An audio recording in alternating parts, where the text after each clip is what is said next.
àdúrà yìí ó lè bẹ̀rẹ̀ lẹ́yìn ìtaba kírun asri ìrun aago mẹ́rin taba kí tán ó lè bẹ̀rẹ̀ lónìí friday ó dáa àmọ́ gbogbo ọjọ́ tó bá wẹ̀ ló lè bẹ̀rẹ̀ àdúrà yìí ayatul kursiyu ló fẹ́ ṣe ó lè bẹ̀rẹ̀ lọ́sàn-án ó lè bẹ̀rẹ̀ lóru ó lè bẹ̀rẹ̀ lẹ́yìn àwẹ̀ àmọ́ ó dáa nínú àwẹ̀ yìí a máa fi ń gba nǹkan nínú àwẹ̀ ni jókòó sí mọ́sálásí àbí kó jókòó sí àyè àdúrà ẹ̀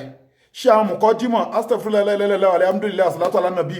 wá ṣe suratul fatiha ẹyọ kan wà wá dà ní ògbó nǹkan tó bá ń fẹ́ wà wá ka ayatul kursiyu látòkè délẹ̀ 170 ayatul kursiyu ló fẹ́ ṣe